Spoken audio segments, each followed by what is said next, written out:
The city slept beneath a veil of fog, its gas lamps trembling against the chill that crept down cobblestone streets. On Fifth Avenue, the mansion of Elellanena Pembroke loomed like a cathedral of shadows, its turrets and spires etched sharply against the muted glow of midnight. To the passer-by, it was a monument to wealth and benevolence, a sanctuary for orphans, a place where the city's children could supposedly find safety and education. Yet the truth lurked behind polished doors and marble halls, hidden in the hush of locked rooms and the rigid line of small, pale faces. No one truly knew what went on inside.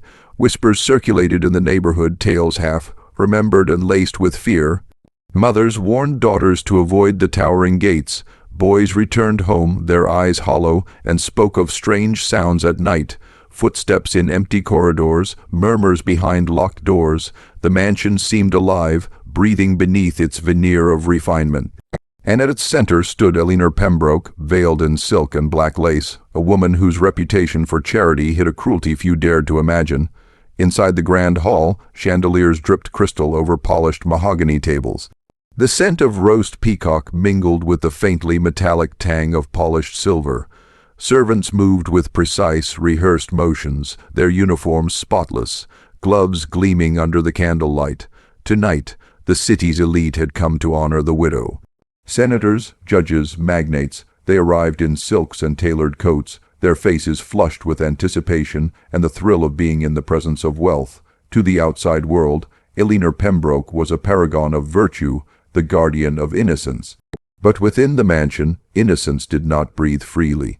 Behind the gilded walls, behind velvet curtains and locked doors, the orphans waited. Boys lined up in rows, their small hands clasped behind their backs, eyes lowered, hearts hammering. Any misstep could bring punishment, disobedience, humiliation, or worse. They were trophies on display, a living testament to the widow's discipline. Some whispered among themselves in hushed tones, clinging to fragments of memories. Rivers in Carolina, fields in Virginia, lullabies their mothers once sang. Their names, their identities, were preserved in stolen moments of remembrance. Among the children was one who neither wept nor begged, who carried every cruelty in silence but refused to surrender to despair. His name was Jonah. Sold from Charleston to the widow under the guise of salvation, he had watched everything.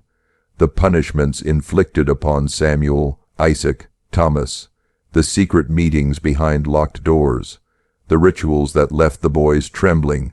He memorized every detail, every corridor, every key hanging from a belt. His silence was armor, his mind a ledger of sins, and while the other boys gradually succumbed to despair, Jonah's resolve only strengthened. Each night, in the corner of the attic where he slept, he scraped coal from the hearth to form makeshift ink. On the wooden beams above his cot, he wrote the names of the powerful men who feasted on their suffering: Senator Lee, Judge Wright, Magnus Hale.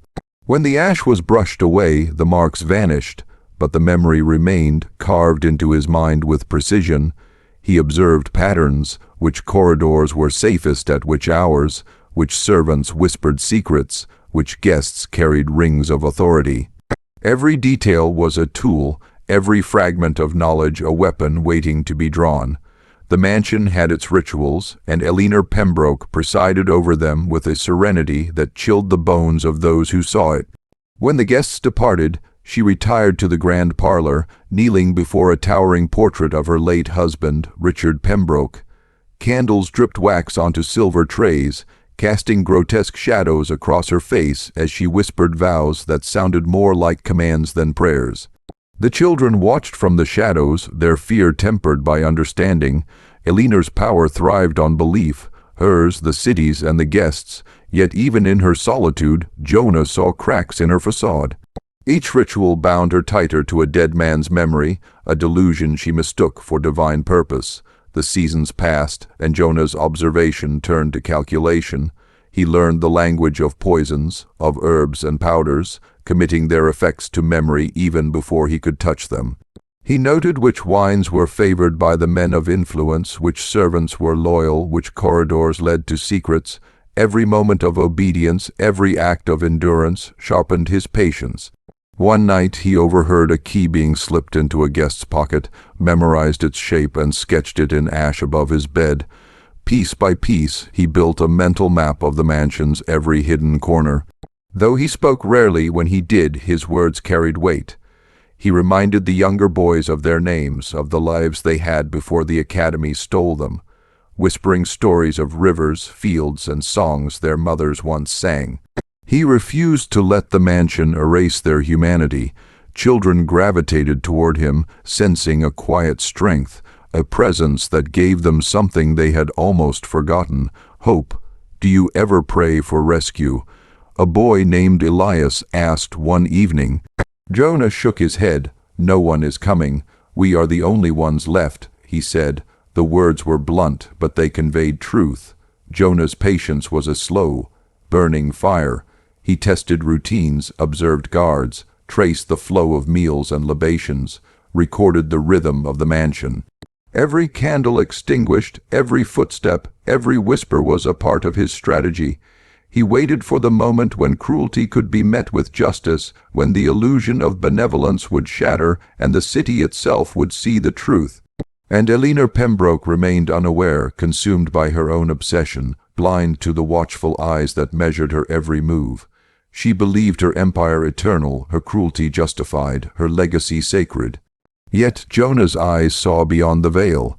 She was a woman addicted to performance, bound to the memory of a dead man, and every ritual she performed only revealed her fragility.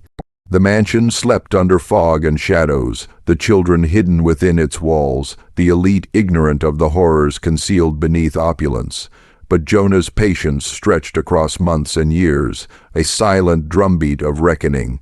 The day would come when the widow's mask would crack, when the gilded halls would burn not with candlelight, but with fire, and the city's complicity would be laid bare.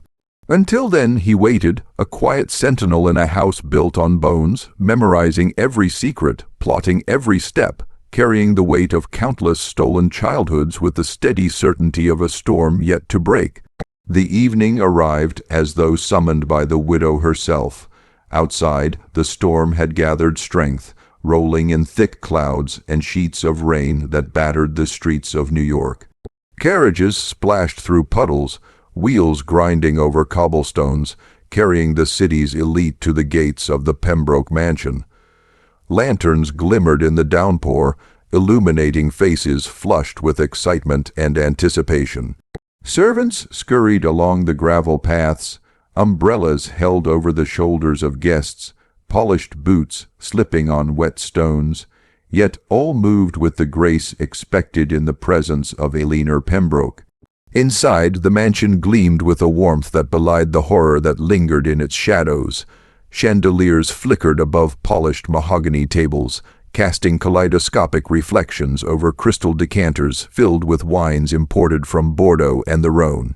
Harpists tuned their instruments in the corners, while the scent of spiced meat, honey, glazed fowl, and buttered trout saturated the air. Every surface gleamed, every chair polished, every silver fork perfectly placed. The grandeur was blinding, a testament to the widow's meticulous eye, yet in the corners of the whole Jonah's gaze moved like a shadow, memorizing, calculating, waiting. He had worked in silence for months. In the kitchens, he ground powders and herbs into the decanters, choosing a mixture carefully, understanding the subtle interplay of flavor and effect, ensuring that no guest would suspect anything but the sweetness of imported wine. He traced every servant's routine, memorized the flow of courses, and noted every favorite goblet. Each glass he touched was a part of the plan, every decanter a vessel of reckoning. Elellanena Pembroke welcomed her guests at the grand entrance, her black silk gown trailing across the polished floor, her gloves pristine, her veil hiding the faint lines of strain on her face. She greeted them by name, her voice smooth and velvety, her smile radiating the illusion of grace. Senators and industrial magnates, judges and clergy, they poured in like worshippers to a temple of wealth and influence, unaware of the storm beneath the veneer of civility. They toasted her name before even sitting, praising her dedication to innocence, applauding her generosity, blind to the shadows in which the children lingered. Jonah moved silently among them, unnoticed, a spectre at the edges of revelry. Each goblet he filled, each decanter he set in place, was precise. The faint cloudiness of the mixture went undetected by the eager, indulgent men, too drunk on their own authority to notice the subtle difference in hue. The harpists played, conversation sparkled, and the widow basked in triumph, convinced of her own invincibility. Yet Jonah's patience had brought him to this night, and every element of her empire of cruelty was about to be tested. Toasts rang out. Senator Lee lifted his glass high, his booming laughter filling the hall. Industrialist Magnus Hale clinked his goblet against Robert Fielding's, a self-satisfied smile curling under his mustache. Judge Wright raised his voice in praise, extolling the virtues of the Widows' Academy. They drank deeply, their hands greedy, their eyes blind to the subtle difference in taste, their indulgence sealing their fate. Jonah's own pulse remained calm, a quiet drumbeat beneath the chaos that had yet to erupt. Then came the first cough, a stifled, unexpected rasp. A bishop clutched his throat, his eyes wide with sudden terror, his knees giving way beneath him. Another guest gasped, his face turning a deep crimson, eyes bulging as he clawed at his collar. The first cries spread like wildfire, confusion erupting into panic. Men toppled from their chairs, gagging, choking, collapsing onto the velvet carpet, their influence reduced to gasping, writhing forms. The harpists fled in terror, abandoning their instruments to the chaos, their music silenced forever by the din of mortal fear. Elellanena Pembroke froze, her gloved hands clutching the arms of her chair. Her carefully composed mask cracked as horror and disbelief replaced the calm she had cultivated for decades. For the first time she felt fear, not of exposure to the public, but of a power she could not control. Jonah approached, his steps deliberate, carrying an empty decanter as if it were a scepter. He met her gaze, and in that moment, the silent boy became the instrument of reckoning she had never anticipated.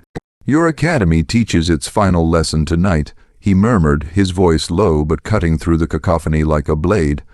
The widow tried to call for help, but her voice faltered, swallowed by the chaos she had orchestrated. Servants screamed as guests trampled one another in desperate attempts to escape. The hall, once a sanctuary of opulence, became a tomb of power undone, a theater of justice enacted by a child long thought powerless. Jonah moved calmly through the carnage, eyes fixed on the widow, every movement precise.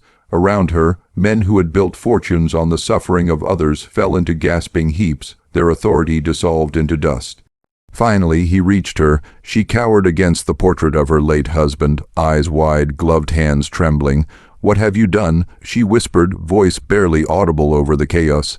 Jonah's gaze held hers, unwavering, a calm storm. "I have given them a lesson they will never forget," he said, "one your cruelty never taught." The flames of overturned candelabras licked the edges of drapes, the smoke filling the hall with the stench of scorched silk and spiced wine. Jonah moved through the mansion like a shadow of reckoning, unlocking doors that had kept the youngest children hidden, whispering, "Follow me, it's over." One by one, boys crawled toward him, their disbelief mingled with hope. He guided them through hidden passages he had studied since childhood, past staircases and corridors, until the great doors burst open and the cold night air struck their faces. They spilled into the streets, coughing, shivering, clutching each other as though afraid they would be dragged back. Outside, a crowd had gathered. Neighbors, lured by the glow of fire and the scent of smoke, stared in stunned silence as children emerged from the mansion, some barefoot, some bloodied, uniforms torn, eyes wide with disbelief.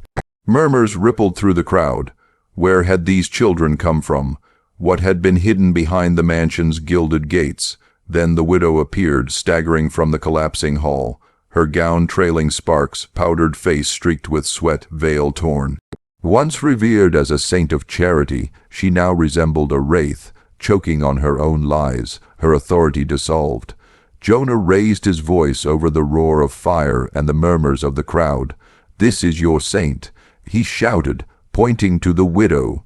"This is the academy you praised. She bought us, she sold us, she gave us to men who laughed while we starved." The names followed: Senator Jonathan Lee, Judge Cornelius Wright, Magnus Hale, Robert Fielding. Each pointed to the smoldering remains of the banquet hall, each recognition striking the crowd like a hammer. Shock gave way to fury, and fury to outrage. Fathers muttered curses, mothers clutched children closer, and the myth of benevolence, carefully cultivated over decades, crumbled into ash. The widow collapsed onto the steps, sparks climbing her skirts, her screams fading into the night. Jonah did not strike her. He did not need to. The fire and the truth had already undone her, exposing a legacy built on cruelty and silence. Behind him, the mansion groaned, beams collapsing, portraits and ledgers consumed by flames. The academy, once revered, now lay in ruins, a blackened husk of its former self, and the city would never again forget the truth. Jonah turned to the children beside him, their faces illuminated by firelight. He had spoken for them, shouted their pain aloud, and given names to sins they had endured in silence. Though the mansion burned behind him, their freedom had been won, not merely from walls and gates, but from the weight of fear and oppression that had haunted their lives for years. The morning after the inferno, New York awoke to smoke curling into a pale sky. The city's grandest widow had been exposed, and the rumor of her crimes spread faster than the flames that had consumed the Pembroke mansion. On the streets, neighbors and townsfolk whispered in hushed tones, pointing toward the blackened skeleton of a house that once gleamed like a temple of charity. Where golden chandeliers had hung, now only charred beams jutted like broken bones. Where polished floors had reflected candlelight, now a gray ash carpet stretched underfoot. The stench of scorched silk and burnt velvet hung heavy in the air. Newspapers scrambled to preserve the image of Elellanena Pembroke, printing careful obituaries and cautious reports of a tragic fire, the mysterious survival of children, and the deaths of New York's influential elite. Yet the whispers of survivors carried more weight than ink. The children who had escaped the mansion's iron gates told their stories in trembling voices. They spoke of locked rooms, punishment cells, rituals of humiliation, and hunger so absolute it had stolen breath and hope alike. Their names were whispered alongside Jonah's, the boy who had dared to strike down the widow's empire of cruelty. Some adults refused to believe them. Clergy dismissed their tales as exaggeration, merchants shrugged, and society's elite murmured of a tragic accident. But the sheer number of survivors defied dismissal. Children emerged from the shadows, eyes wide with memory and pain, wearing the scars of starvation and abuse like brands seared into flesh. Each tale chipped away at the story of Pembroke's saintliness, revealing the cruelty concealed beneath layers of silk and ritual. Jonah, now a figure both feared and revered, moved through the city like a ghost. Some called him a murderer, condemning him for the poisoned feast that had ended the lives of men who had feasted on suffering. Others whispered his name with reverence, calling him a savior, the boy who had freed them from tyranny. He did not seek attention, did not linger for accolades. His work had been done. The fire had destroyed the mansion, but the revelation of truth was only beginning to burn in the hearts of the city. The children, once silent, began to reclaim their voices. In alleys and orphanages they shared their stories, giving shape to the unspeakable suffering they had endured. Some found temporary refuge in homes taken in by families horrified by the truth, their shame compelling them to provide safety. Others wandered the streets, carrying the weight of memory and the uncertainty of survival. Scarred in body and soul, they bore witness to the darkness that had flourished behind the veneer of benevolence. And through it all, Jonah remained their quiet anchor, a presence steady as the world around them reeled. In churches and homes, whispers spread like wildfire. Parishioners questioned whether their offerings had funded torment, whether their trust in the wealthy had been misplaced. Fear and anger mingled, growing into outrage. People began to search for secrets in every act of charity, asking whether kindness masked exploitation. Trust, once freely given to the powerful, fractured irreparably. Even decades later, the cautionary tales of Elellanena Pembroke persisted in hushed conversations. stories told to children in the hope they would understand the fragility of appearances. Jonah's name became legend, a shadow woven into New York's conscience. Some saw him as a dark hero, others as a dangerous specter, a boy who had taken justice into his own hands. The city could not forget.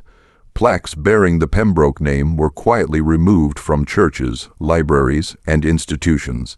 Benefactors who had once praised the Academy grew silent, avoiding even the slightest reference to their involvement. Yet the stain remained, a ghost etched into the memory of New York, a reminder that the powerful could no longer hide behind facades.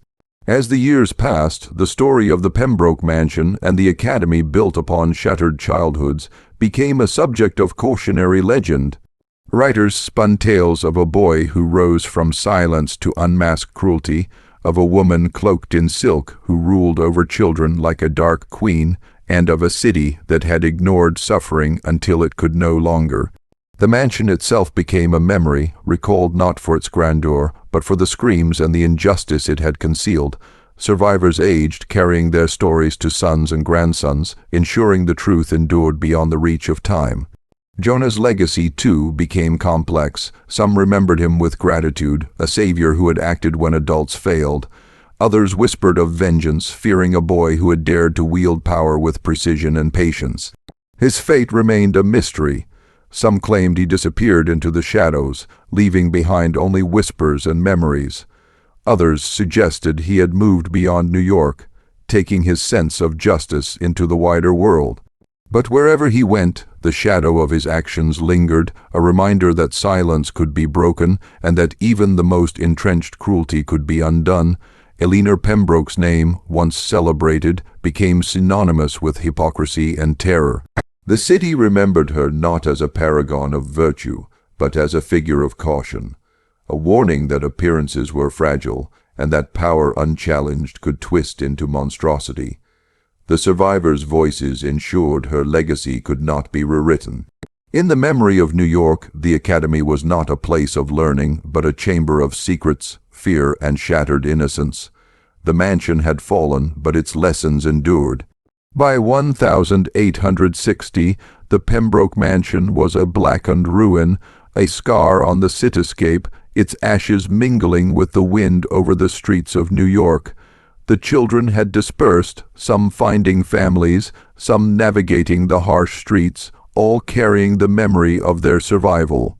And Jonah, though never fully seen again, remained present in legend, a reminder that patience, observation, and courage could overturn tyranny. In whispered stories, in the memory of fire and ruin, he lived on. The Academy was no more, but the truth it had tried to bury had taken root, growing into the collective conscience of a city that would never again trust appearances alone. Even decades later, writers, journalists, and storytellers recounted the tale. Elellanena Pembroke was no longer a saint. She was a cautionary figure, a witch cloaked in silk, ruling over children whose innocence she had consumed.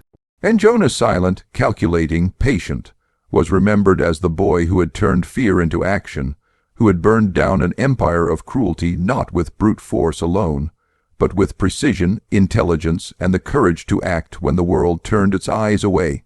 His shadow remained, etched into the history of New York, a reminder that even the powerless could bring monsters to ruin. And so the city moved forward, carrying both the memory of the mansion's horrors and the echo of a boy who had risen from silence to justice.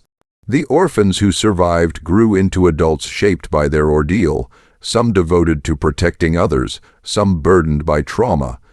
But all knew the truth. Cruelty, no matter how gilded, could be undone. And even in silence, someone was always watching, waiting, calculating, the shadow of Jonah lingering in every corner, a legend forged in fire, ash, and the unbreakable will of a child who had refused to bow. Years passed, and the ruins of the Pembroke mansion remained a scar on the city, a constant reminder of the horrors once concealed behind polished doors and silken curtains. New York rebuilt around the ashes, and yet the story of Jonah and the Academy refused to fade. Whispers followed him like a shadow, tales told in hushed tones by parents warning their children of unchecked cruelty, by journalists tracing the lineage of power, by historians chronicling the dark underbelly of the city's Gilded Age. Jonah himself was nowhere to be seen.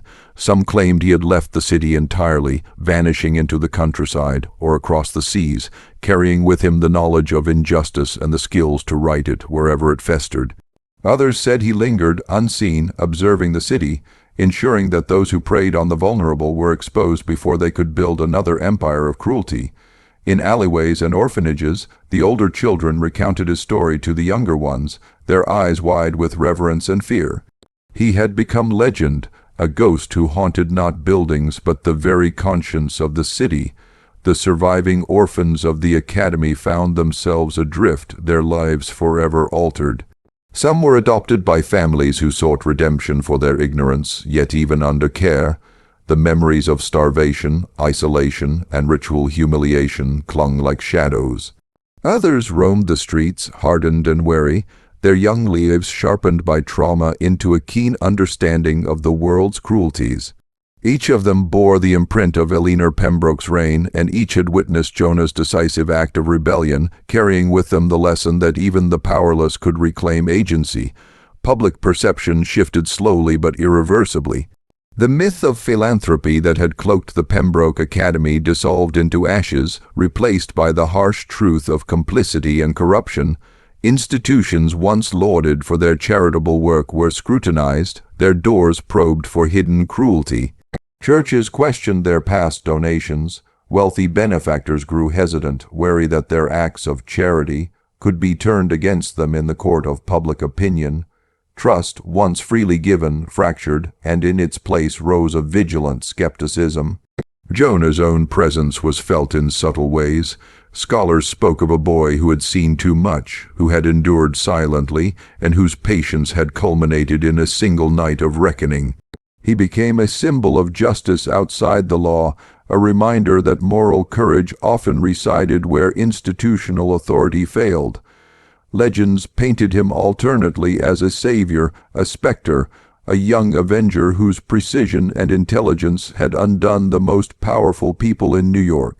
No one knew where he had gone, yet everyone felt the weight of his absence, as though his shadow lingered, watching over the city, waiting for new injustices to arise. Meanwhile, the Pembroke mansion was left to the elements, a blackened husk that had become a place of fascination and fear. Children dared each other to approach it at night, whispering stories of ghostly screams and shadows moving behind broken windows. Adults avoided the ruins, their memories of Elellanena Pembroke's cruelty mingling with a lingering unease. In its decay, the mansion served as a permanent monument to the dangers of unchecked power and the fragility of appearances. Over time, Jonah's story became a part of the city's lore. Writers and playwrights recounted the events with dramatic flourish, painting the boy as both avenger and savior, the orphan who had turned silence into action. In literary circles, the tale was dissected for its moral lessons, a cautionary narrative about obedience, patience, and the consequences of cruelty. Parents used it to teach children vigilance and empathy. Educators told it to remind themselves of the weight of authority and the responsibility to protect the vulnerable. The Academy's destruction was remembered not as a singular event, but as a turning point, a night when silence had broken and truth had burned brighter than any gilded façade. Yet even as the city adapted, the scars remained. Survivors bore lifelong reminders of their past, nightmares, mistrust, and an acute awareness of power's corrupting potential. Their memories were kept alive in small acts of defiance, in whispered stories, and in the careful instruction of the next generation. Each retelling ensured that the truth endured, a perpetual warning against the dangers of turning a blind eye. Jonah, now grown, remained a figure of speculation. Some claimed he traveled from city to city, quietly dismantling institutions built on exploitation. Others suggested he had retreated into obscurity, choosing a life of solitude, haunted by the faces of those he had saved and those he had left behind. Regardless, his presence was eternal in memory. His patience, observation, and unwavering resolve became a blueprint for resistance, inspiring those who faced cruelty and silence to act with precision and courage.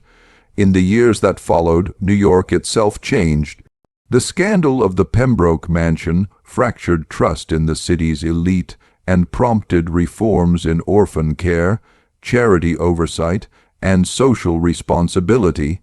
Institutions were forced to adopt transparency. Laws were revised to protect the vulnerable.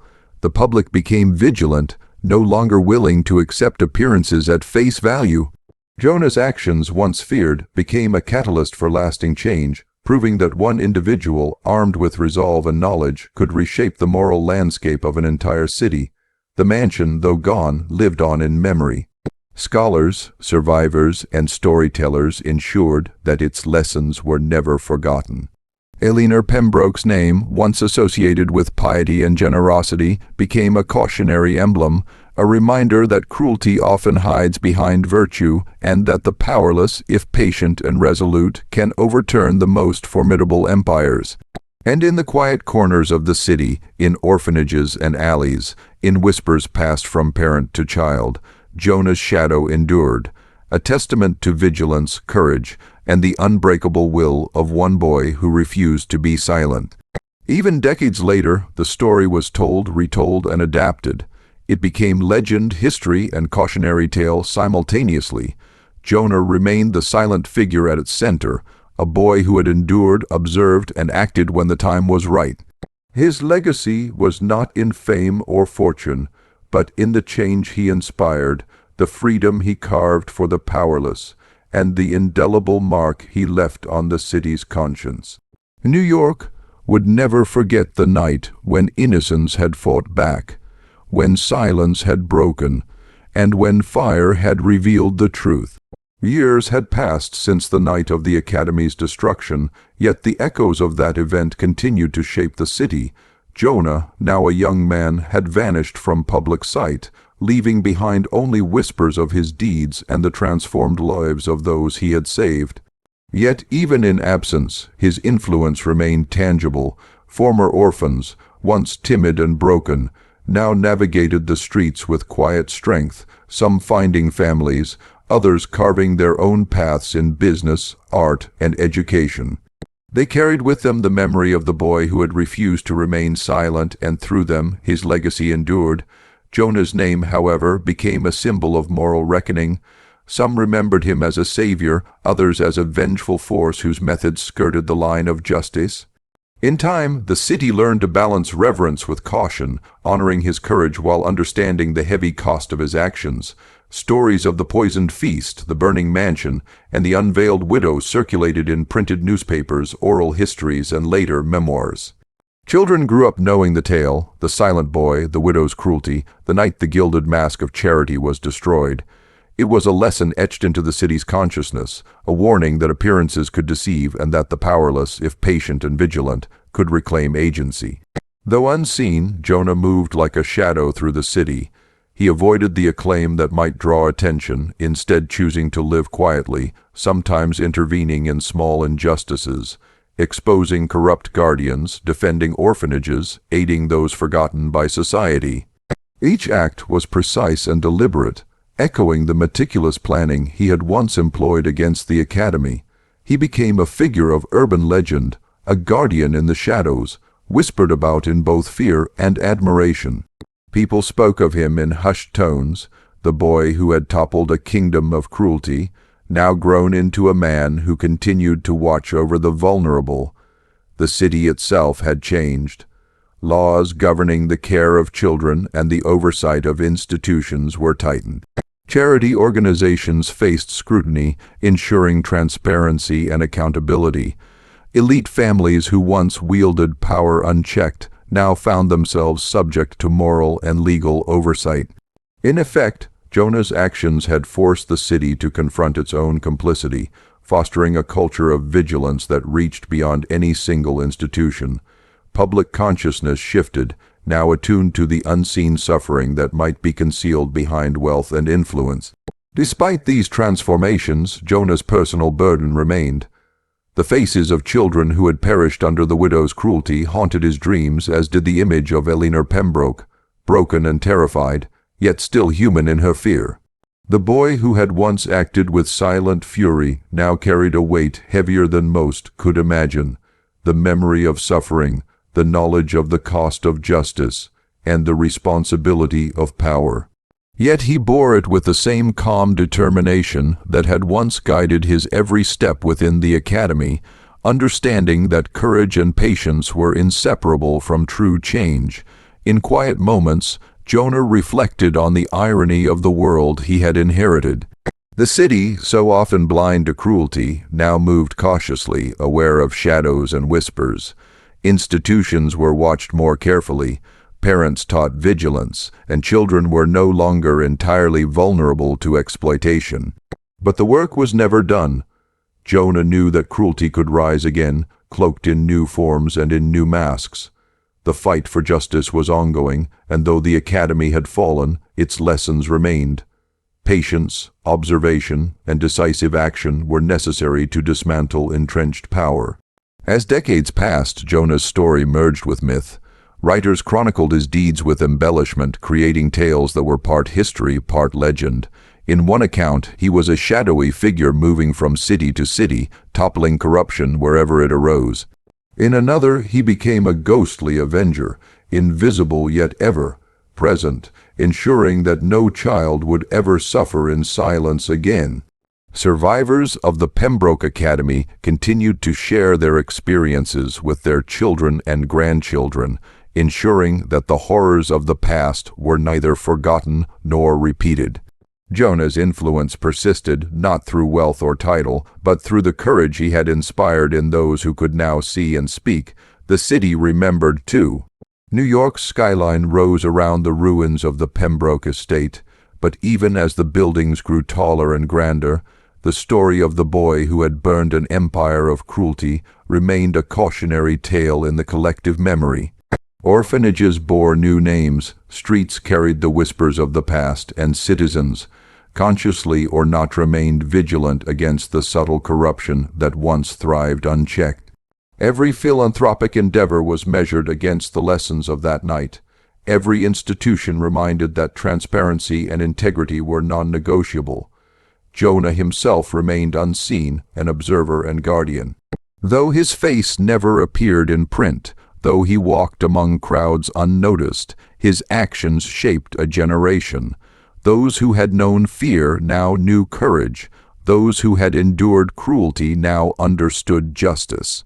Jonah had become the embodiment of a truth he had once whispered to the shadows of a cruel mansion, that even the smallest voice, if patient and unwavering, could bring the mighty to their knees. In the end, Jonah's story was one of resilience and justice. He was a boy who had survived cruelty, who had observed and planned in silence, who had acted decisively to dismantle a corrupt empire. His actions reshaped a city, freed the oppressed, and redefined the meaning of courage.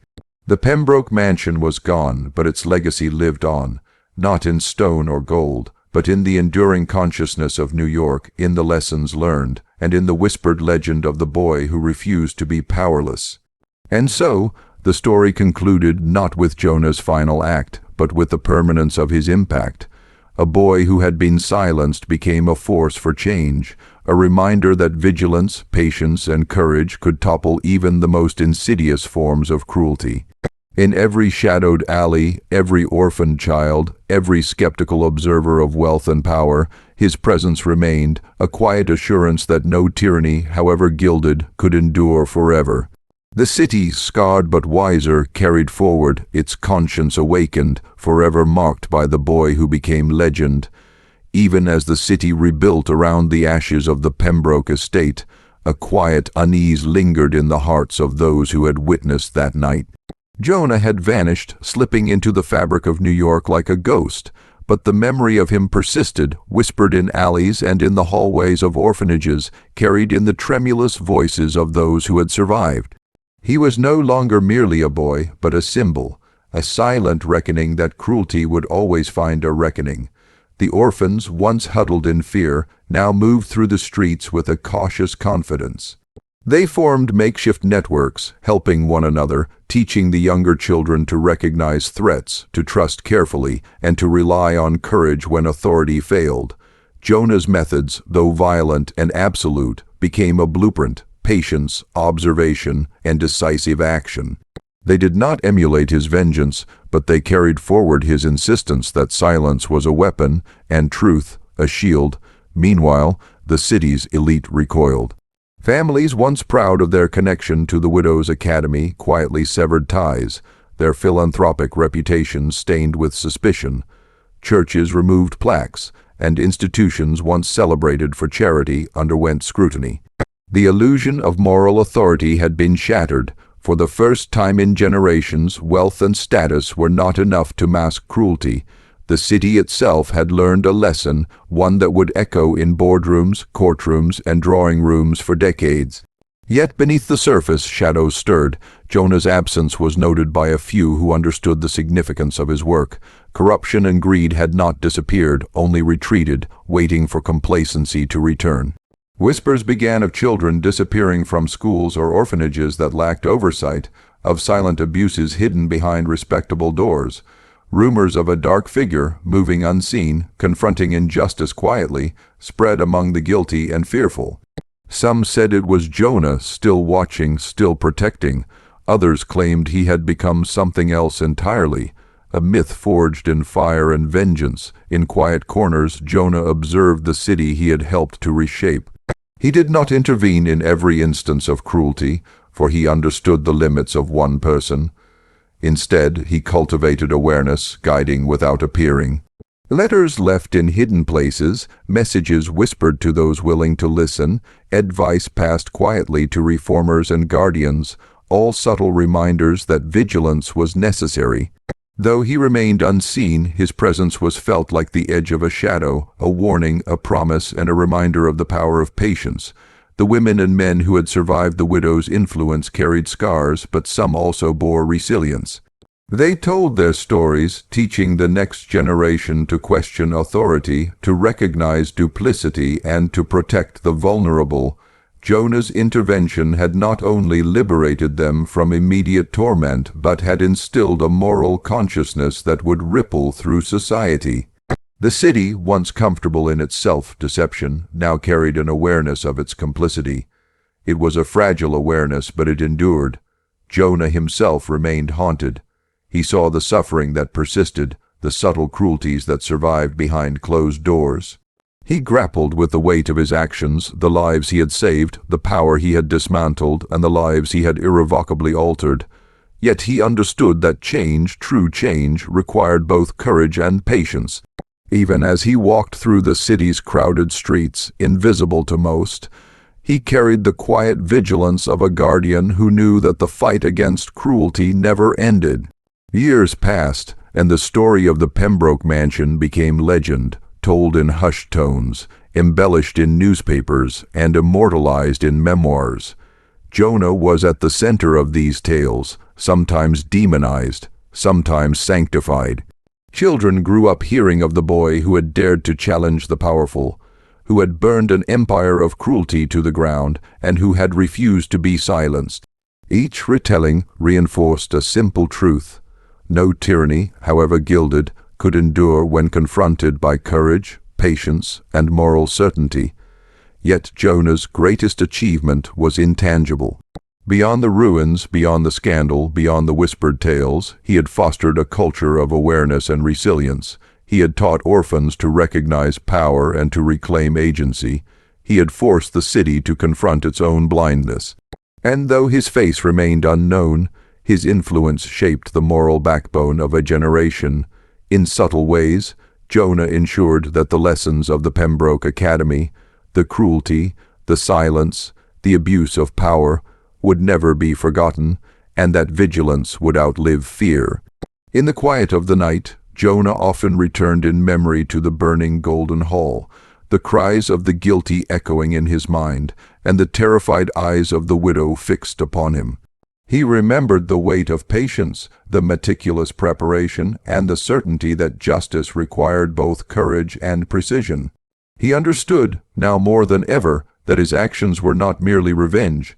They were a statement, a declaration that even the powerless could wield influence, and that the truth could topple empires if one had the patience to wait and the resolve to act. And so Jonah continued to move through the shadows of New York, unseen but present, his story blending with legend. He became the quiet force that reminded the city that vigilance was a duty, that cruelty would be confronted, and that silence was never absolute.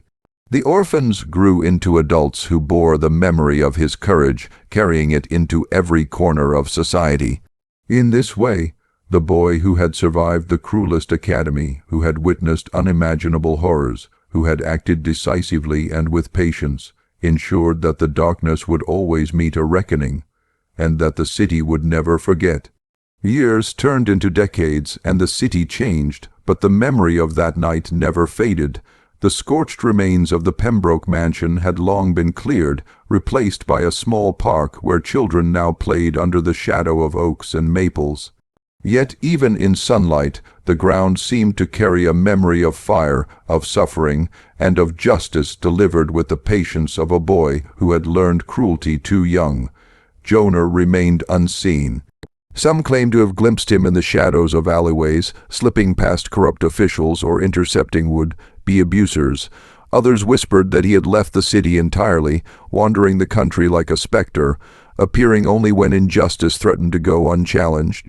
Whatever the truth, his presence became a cautionary tale, a moral compass for those who knew the story.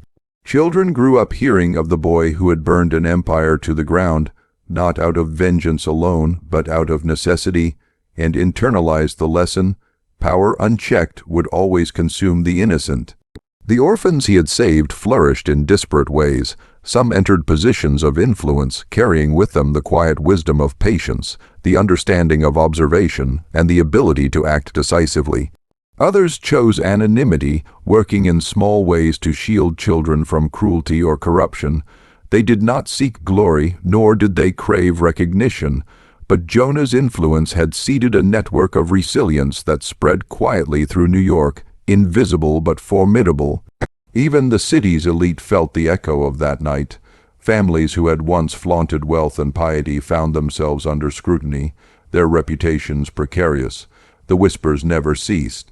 Journalists who had once ignored rumors of cruelty now investigated quietly, cross-checking testimonies and examining histories of benefactors. Institutions once beyond reproach found themselves facing moral audits, not merely of finances but of ethical practices. A shadow of accountability had been cast over the city, subtle but enduring, and it was a shadow Jonah had cultivated with patient precision. Yet not all consequences were visible. Some of the survivors carried scars that never fully healed. Nightmares haunted them, memories of screams, fire, and the widow's veiled cruelty replaying in quiet moments. Some fell into despair, unable to reconcile the weight of their past. But in those who survived, who rebuilt their lives, there burned a quiet strength, a refusal to submit to fear or silence. Jonah had shown them that power could be confronted, that even the most entrenched tyranny could be undone. That knowledge, once given, was irreversible. The legend of Jonah became entwined with folklore. Children dared one another to imagine glimpses of the shadow boy in alleys, guiding the powerless or punishing the cruel. Writers and storytellers wove the tale into novels and pamphlets, embellishing events but preserving the essence. A single boy had struck a mighty blow against entrenched cruelty, changing the moral fabric of the city. His name was whispered in awe, sometimes with fear, sometimes with reverence, but always as a symbol that justice, patient and precise, could emerge from the most unexpected place. And yet Jonah himself remained distant, never seeking recognition. He watched quietly, ensuring that no one forgot the lessons of the past, that cruelty never again found comfort behind gilded walls or sanctified names. He moved like a shadow through the city's streets, his eyes always watching, his mind cataloging every hint of injustice. For him, vigilance was an ongoing duty, and he accepted that some battles would never truly end. In the quiet moments, he would remember the widow, Elellanena Pembroke, her powdered face and trembling hands, the fire consuming the golden hall, and the screams of those who had once claimed power over the innocent. He did not feel triumph nor hatred, only the clarity of purpose. Every cruel act he had witnessed, every ritual of humiliation, had sharpened his understanding of human weakness and hubris. He knew now that the world rarely punished itself. It required someone willing to act with patience, resolve, and moral precision. As the years stretched on, Jonah's story inspired new generations. Teachers spoke of him as a figure of moral courage, though details remained obscured by legend. Reformers invoked his example when challenging corrupt institutions. The orphans he had rescued carried his teachings into their own children, emphasizing vigilance, compassion, and the importance of speaking truth to power. Jonah's actions had not only destroyed a tyrant, but had reshaped the moral consciousness of an entire city. Yet the boy, who had once endured cruelty alone, understood the cost of such vigilance. He knew that true justice required sacrifice, that it left scars invisible to the world but indelible in memory. He had burned buildings, exposed secrets, and reshaped lives. In return, he carried the weight of that knowledge, understanding that even as he disappeared into shadows, he was forever marked by the night the academy fell. And so, Jonah moved through life as a quiet sentinel. His legend endured, sometimes as myth, sometimes as whispered truth, but the city never forgot. Every act of tyranny was now met with suspicion. Every whisper of cruelty was weighed against the memory of the boy who had burned an empire to the ground. And somewhere in the shadows, Jonah watched, patient and unwavering, a reminder that even the powerless could hold the scales of justice, and that the truth, when nurtured with courage, patience, and precision, could topple even the most formidable tyrants. The city evolved and time marched forward, yet in the hearts of those who had suffered and in the whispers of those who had heard the tale, Jonah lived on, not as a boy, not as a phantom, but as a symbol of what could be achieved when patience, observation, and moral certainty aligned. The widow's name was erased from honor rolls, but Jonah's lessons remained etched into the consciousness of New York. He had reminded the world that vigilance against cruelty is not only necessary, but eternal. And in that enduring truth, the silent boy had become immortal. The years rolled on, and the city's memory of that night remained vivid, a scar etched into both stone and conscience. Jonah had become a ghost in the streets, unseen yet ever present. Some claimed he had left New York entirely, wandering the country in search of new shadows to navigate, new injustices to confront. Others swore he lingered, a silent guardian, appearing where corruption or cruelty threatened the vulnerable. His presence was felt, not seen, like a cold wind or the subtle flicker of candlelight in a darkened room, reminding the city that the powerless could wield power when guided by patience and precision. The orphans he had saved grew into adulthood, their lives shaped irrevocably by his example. Some rose to prominence, entering politics, the clergy, and education, quietly embedding the lessons Jonah had imparted into the institutions they now inhabited. Others remained in the margins, working anonymously to shield children from suffering, teaching by deeds rather than words. They carried his vision like a torch, passing it to subsequent generations, ensuring that the Academy's horror and the widow's cruelty would never be forgotten or repeated. Despite the distance between them, the survivors felt Jonah's guidance. A glance from a stranger, a sudden intervention in a moment of danger. These small, almost imperceptible acts of protection reinforced his legend. Parents whispered his name as a cautionary figure to dissuade misbehavior, while reformers invoked him in secret meetings, reminding themselves that even the most entrenched power could be challenged if one acted with foresight and moral certainty. The city itself transformed. The Pembroke mansion's ashes had long been cleared, replaced by a small park, yet the memory of fire lingered in stories and cautionary tales. Neighborhoods once cloaked in opulence and charity became vigilant communities, wary of appearances that masked oppression. The wealthy and powerful learned that public adoration was fragile. that secrets could ignite a reckoning, and that one small voice, when wielded with courage and strategy, could dismantle entire legacies. Jonah's impact had become systemic, invisible but undeniable. Even the surviving townspeople who had witnessed the banquet and the mansion's destruction carried the weight of that night. Some fell into despair, unable to reconcile the evil they had seen, while others found a strange liberation in witnessing the exposure of truth. They built communities where vigilance and moral accountability were prized, ensuring that the horrors of the academy were not repeated. They shared stories of the boy who had risen from silence to action, not embellishing the terror but emphasizing the clarity of purpose that had guided him. Jonah himself remained enigmatic. He appeared when necessary and vanished when not, a phantom presence in the shadows of justice. His actions were never motivated by fame or revenge. Every step he took, every intervention he made, was measured and deliberate, informed by the suffering he had endured and the lessons he had learned. To him, power required responsibility, cruelty required confrontation, and silence in the face of injustice was no longer acceptable. Time did little to diminish his legend. Writers chronicled the events, historians debated the facts, and storytellers dramatized the night the academy burned, but all agreed on one immutable truth. A single boy had ended the empire of cruelty built by Elellanena Pembroke.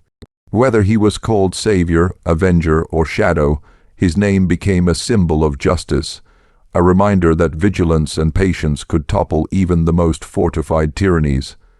The city evolved, and the scars of history faded into memory, but the lessons endured.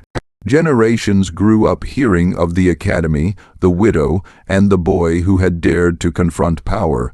Each telling preserved the horror, the courage, and the moral clarity of that night.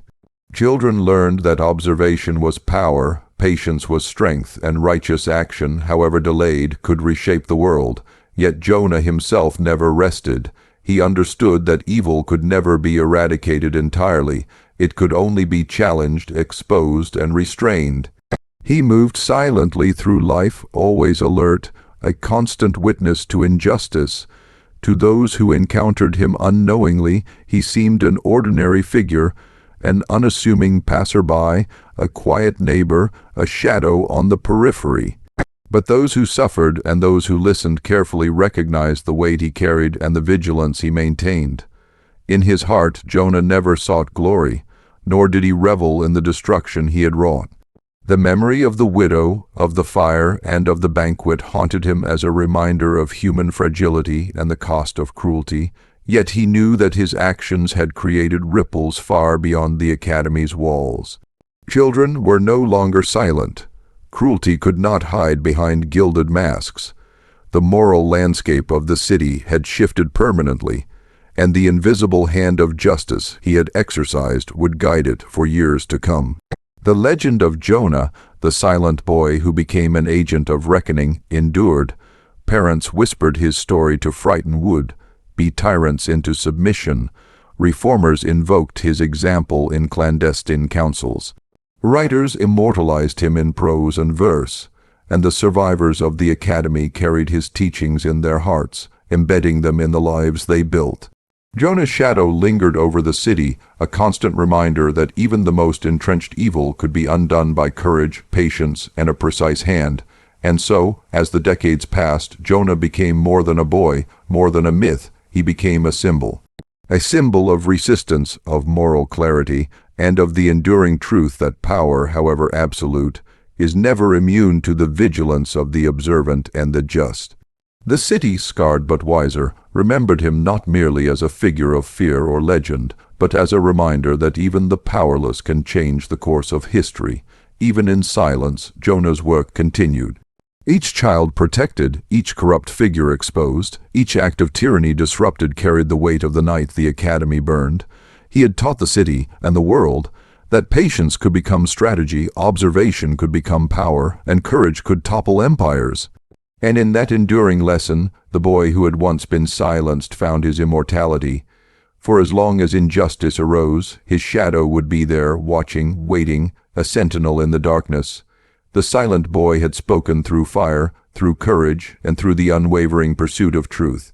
And in that pursuit, he had changed everything. Years passed, and the city transformed under the weight of its own history. The ruins of the Pembroke mansion had been cleared, replaced by modest buildings, streets widened, and a park planted where the academy once loomed. Yet the memory of that night remained, whispered in hushed tones in churches, marketplaces, and parlors. Jonah's name had become a specter of justice and fear, invoked by those who dared exploit the vulnerable and remembered by those he had saved. The orphans he rescued had grown into adults, scarred yet resilient. They became teachers, tradespeople, and activists, quietly instilling in the next generation the lessons of vigilance and courage. Some sought positions of influence, ensuring the city's institutions could no longer be manipulated by the wealthy under the guise of philanthropy.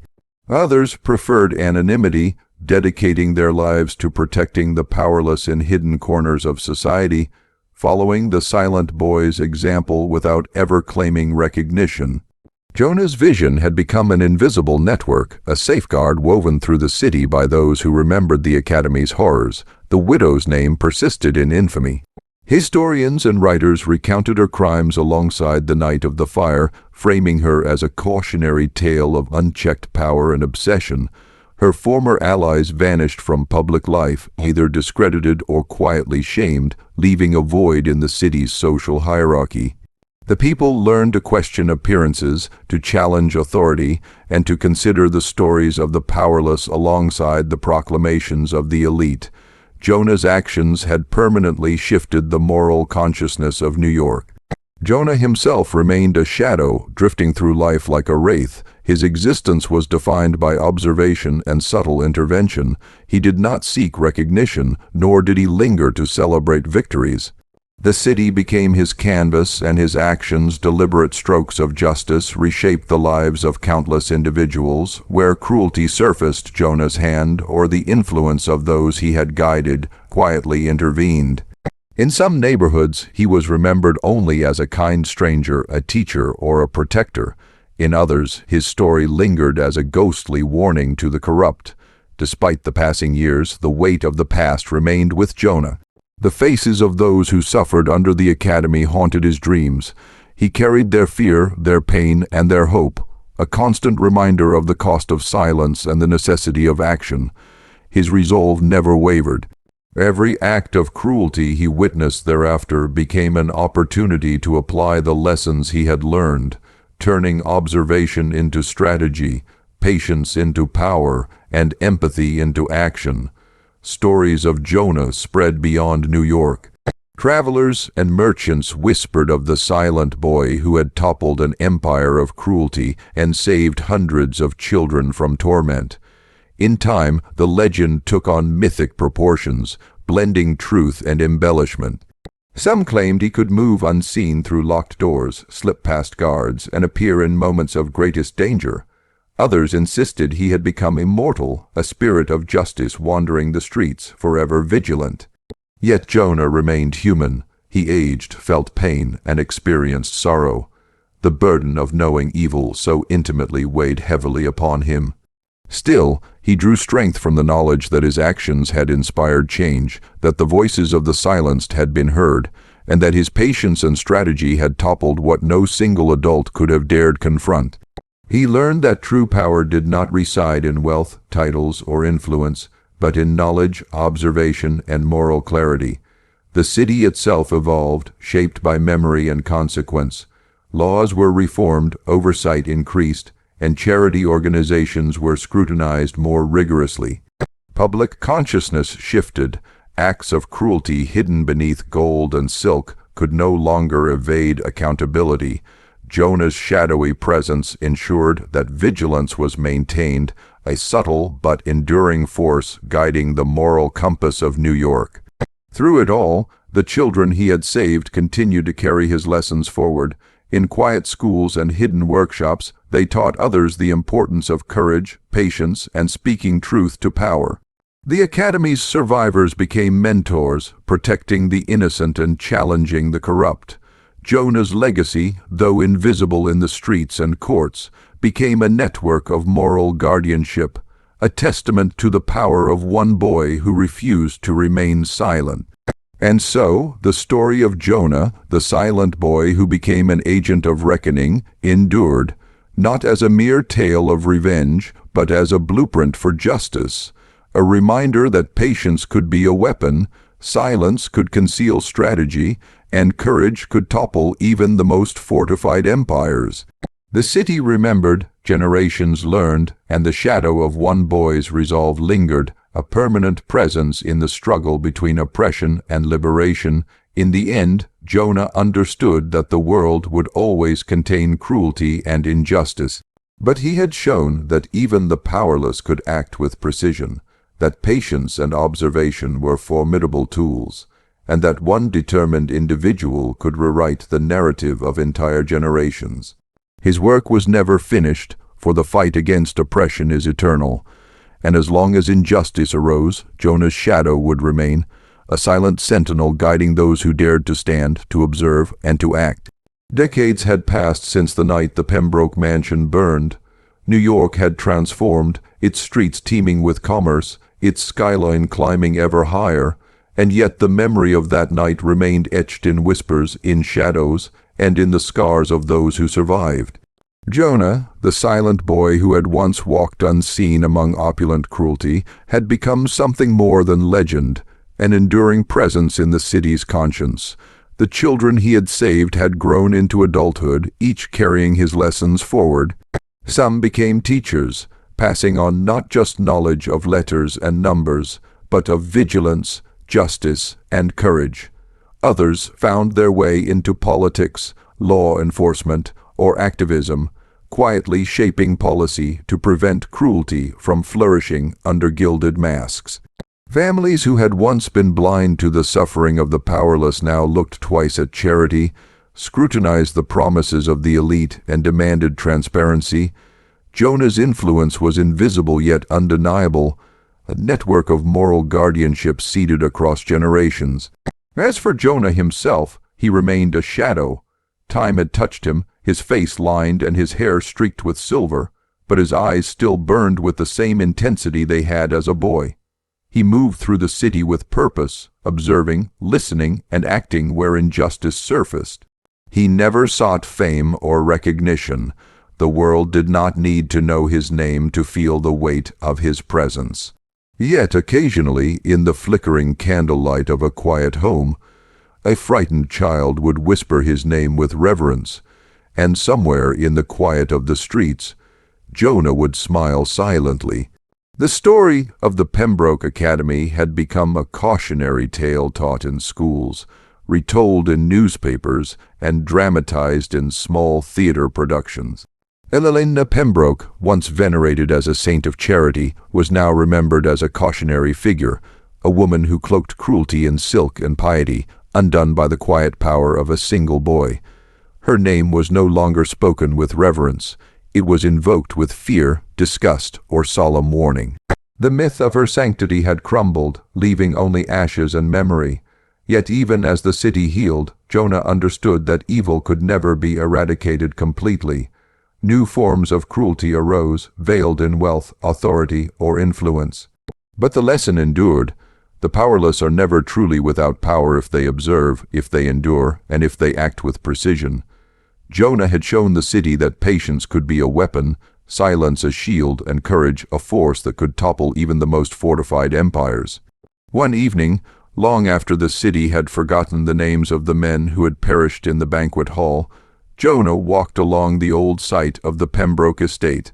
A park now stood where the mansion had once loomed, its greenery and playgrounds a stark contrast to the charred memories buried beneath. Children ran through the grass, their laughter echoing like a hymn of renewal. Jonah watched from the shadows, unseen, and felt a quiet satisfaction.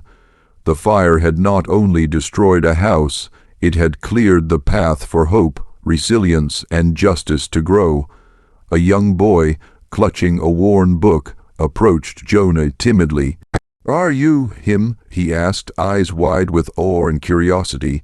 Jonah knelt to meet the boy at eye level, the faint lines of his weathered face softened by the glow of twilight. "I am," he said, voice calm but carrying weight. "And now, it's your turn to watch, to learn, and to act when needed. Remember, courage is patient, silence is powerful, and justice is a light that cannot be extinguished by shadows." The boy nodded, clutching the lesson tightly as he ran back toward his friends, and Jonah rose, fading once more into the streets. He walked unseen, a figure among thousands, yet always aware, always ready. The city slept beneath his vigilant gaze, unaware of the shadow that protected its moral compass. Years passed, and Jonah's presence became more myth than man. Parents spoke of him to frighten or inspire their children. Scholars debated whether he had been real or a symbol, and the orphans who survived spread his principles quietly through schools, workshops, and neighborhoods. The story of the silent boy who had burned the Pembroke Academy and saved countless lives became a legend, a testament to patience, observation, and the power of righteous action. Jonah's life, though long and shadowed, was purposeful. He never sought wealth, recognition, or comfort. He measured his days by the small acts of protection he could offer, the cruelties he could prevent, and the innocence he could shield from harm. Every child saved, every injustice interrupted, every lie exposed was a small victory. A continuation of the night the city had learned that even the seemingly powerless could rewrite history. And when the time came, as it comes for all men, Jonah's departure from the city was quiet, unmarked by fanfare or ceremony. No one noticed when he slipped into the mist of dawn, leaving behind the city he had shaped, protected, and inspired. Yet his shadow lingered in every lesson taught, every act of courage performed, and every child who learned to watch, endure, and act.